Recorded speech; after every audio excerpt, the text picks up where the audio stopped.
자, 잠시 뒤에요. 우리 군의 이 정찰 위성 2호기가 미국 플로리다에서 발사가 됩니다. 네. 차질 없이 진행이 된다면 저희가 현장 연결해서 발사 장면 보여드리도록 하겠습니다. 자, 앞서 전해드린 대로 의사협회 비대위가 윤 대통령과 전공의 대표의 회동을 두고 의미 있는 만남이었다. 이렇게 공식 평가를 내놨습니다. 네, 관련 내용 정혁진 변호사, 장윤미 변호사와 함께 자세히 짚어보도록 하겠습니다. 네, 안녕하세요. 안녕하세요. 네, 안녕하십니까. 자, 말씀드린 대로 의사협회 오는 10일 이 총선 이후부터 의협 비대위를 중심으로 한 의료계의 통일된 목소리 내놓겠다. 이렇게 계획을 밝혔습니다. 의미 있는 변화다 이렇게 볼 수 있겠습니까? 글쎄요. 아직까지는 뭐 의미 있는 변화가 있을지는 모르겠는데 네. 중요한 건 뭐냐면은 의미 있는 변화의 가능성은 생겼다. 그런 생각은 듭니다. 네. 왜냐하면 지금까지는 중구난방 아니었습니까? 그렇습니다. 도대체 정부의 카운터파트 상대방이 누구냐? 전공의 협의회냐? 교수협의회냐? 아니면 의협이냐? 이런 것 자체가 사실은 애매했었는데 그런데 이제 의사단체들이 일치해가지고 통일적으로 창구를 의협 비대위로 단일화하겠다라고 하니까 정부와 의사단체들 사이에 실질적인 대화가 있을 수 있겠다. 그런 기대가 생기게 된 것이라고 생각됩니다. 네, 그런가 하면은 의대 2,000명 증원 계획과 관련해서 한동수 총리가 정부가 숫자에 매몰되지 않는다는 입장 분명하게 견지하고 있다라고 네. 밝혔습니다. 어떤 의미로 해석해야 할까요? 다시 한번 좀 원점에서 논의할 수 있고 열려있다라는 입장을 재확인한 것으로 보이는데요. 네. 일단 대통령실에서 숫자에 매몰되지 않겠다. 2,000명 증원이라는 부분도 이제 물러설 수 있다라는 이 신호를 냈고 거기에 네. 더해서 한덕수 국무총리가 한 언론과의 인터뷰에서 이렇게 이야기를 했습니다. 모든 이슈에 대해서 여기에 모든 이슈는 의대 정원 수까지 포함해서요. 네. 유연한 입장을 정부는 견지하고 있다라고 하고 다시 한번 숫자에 매몰되지 않겠다라고 해서 의사협회에서도 이 부분은 긍정적으로 받아들이고 있습니다. 다만 이렇게 정부 입장이 다소 이제 변화하고 진일보하고 있기는 하지만 의사들에 향해서 뭐 현장 복귀 명령을 어겼을 시에 네. 따르는 여러 행정 조치들, 형사 조치들은 계속 이어지고 있다는 점을 또 반박하고 있는 상황이긴 합니다. 알겠습니다. 근데 이제 본인이 처한 처지나 위치 이런 것에 따라 좀 차이는 있겠습니다만 정부와 의료계 간 갈등이 길어지면서 의료계 내에서 나오는 표현들이 좀 다소 거친 거 아니냐 이런 평가도 있는데 이건 어떻게 이해를 하면 되겠습니까? 그러니까 정진행 서울대 의대 교수가 네네. 뭐라고 이야기했냐면 아들이 일진한테 엄청 맞고 왔다. 그다음에 똑같이 서울대 의대 교수인 허대석 교수도 그 아들이 조폭한테 심하게 얻어맞고 왔다. 이 이야기는 뭐냐면은 결국은 정부가 일진이고 조폭이다 이런 이야기 아니겠습니까? 네. 그다음에 노한규 전 의협회장 같은 경우에는 뭐라고 이야기했냐면 이과가 부흥시킨 나라를 문과 지도자가 말아먹는다 이런 식의 표현까지 맞아요. 했단 말이에요. 예. 우리나라가 이렇게 성장한 게 단순히 이과생들만의 힘으로 그렇게 된 겁니까? 그다음에 의사들의 요번 그 관련해가지고 가장 인상적인 이야기는 정부가 의사 이기지 못한다 이 이야기 아니겠습니까? 예. 이런 이야기가 국민들한테 공감을 얻을 수 있을 것인가? 이런 이야기가 과연 적절한 표현인가? 저는 그런 생각이 듭니다. 네, 알겠습니다. 의료계와 정부의 추후 대화도 어떻게 이어질지 좀 더 지켜봐야 할 것 같고요. 예. 다음 이야기도 해보도록 하겠습니다. 테라 루나 풍라 사태의 핵심 인물이죠. 권도영 씨. 네네. 한국이 아닌 미국으로 송환될 가능성 다시 커지고 있습니다. 권 씨의 한국 송환 결정을 파기했다는 건데 그 이유가 뭔가요? 일단 법리 검토를 잘못했다라는 건데요. 사실 반전의 반전을 거듭하고 있다고 보셔도 그렇죠. 될 겁니다. 예. 원래는 미국 송환해야 된다라고 했다가 다시 송환. 한번 법원에서 한국 송환이 맞다고 그랬고 예. 이 부분에 대해서 대검이 그 현지 대검이 이의를 하니까 대법원에서 이거 다시 판단해야 된다라고 한 겁니다. 왜냐하면 한국 송환과 관련한 이 법리를 판단한 부분과 관련해서는 무효화하고 원점에서 재검토하라고 한 것이거든요. 예. 왜냐하면 이 현지에서 법리를 검토했을 때 범죄인 인도국 결정 권한이 법무부 장관한테 있다고 하는 겁니다.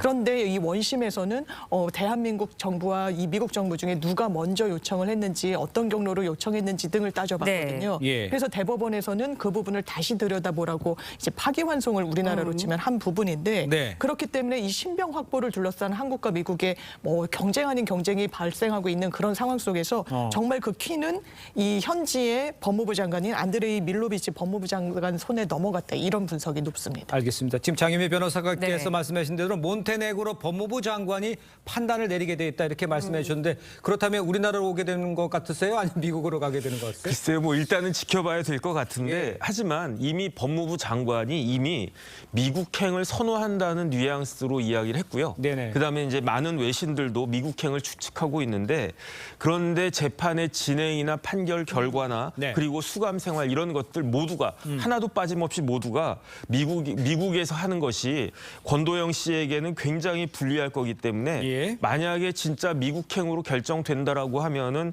그 권도영한테는 악몽과 같은 결과가 될 것이다. 그렇게 그렇겠네요. 판단됩니다. 네, 예. 그런가 하면은 미국 뉴욕에서 권도영 씨 없이 진행된 민사 소송에서 권도영 씨가 패소한 것으로 전해졌거든요. 이 판결이 형사 재판에도 영향을 줄 수 있을까요? 예, 당연히 미칠 겁니다. 왜냐하면 쟁점이 동일하고요. 이 결론도 당연히 반영될 수밖에 없어 보이는데 네. 지금 뉴욕 남부 연방법원에서 유죄로 판결이 났습니다.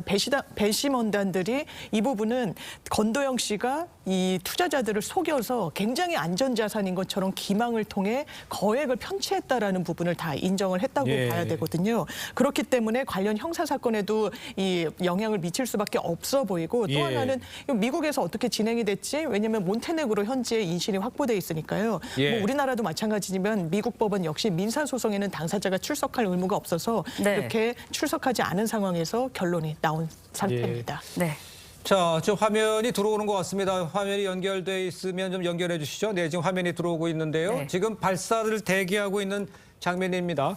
지금 우리 군이 두 번째 정찰 위성이죠. 스페이스 X의 발사체 이 펠콘 9에 실려서 하늘로 향하게 되는 모습인데 아직 발사는 아직 안 되는 상황이고요. 잠시 뒤에 발사를 할 모양입니다.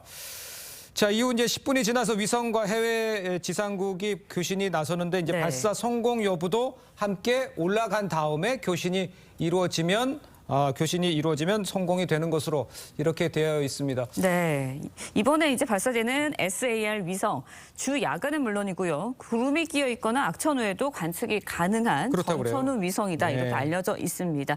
또 뭐 광학 적외선 장비를 장착한 1호기가 조금 더 선명한 사진을 제공하지만 날씨 등에 그동안은 좀 영향을 받아왔기 때문에 1호기에 비해서는 성능이 좀 더 개발된 그런 향상된 위성이다라고 보시면 될 것 같습니다. 네, 옆에 지금 카운트다운 시계가 나오나 자막 때문에 안 보이는 상황인가요? 네. 예, 나오고 있기 때문에 지금 30초 넘고 남았죠? 좀 올라가는 모습까지 저희가 볼 수가 있을 것 같습니다. 일단 발사가 되고요. 3분 10초 뒤에 페어링이 분리가 되고요. 예. 44분여 지난 9시 1분에 위성이 발사체에서 분리돼서 우주 궤도에 진입하게 된다. 이게 지금 현장에서 지어지는 계획된 안입니다. 그러나 이제 뭐 발사 전까지 여러 가지 준비 작업이 있겠죠. 그리고 그렇죠. 카운트다운이 중간에 멈출 수도 있겠지만 지금 상태로 봐서는 순조롭게 진행이 되고 있는 것으로 보입니다. 30초 정도 있다가는 발사될 것으로 보입니다. 네. 잠시 지켜보도록 하고요.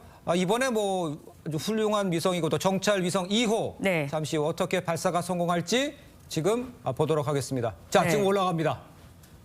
발사가 됐습니다. 네.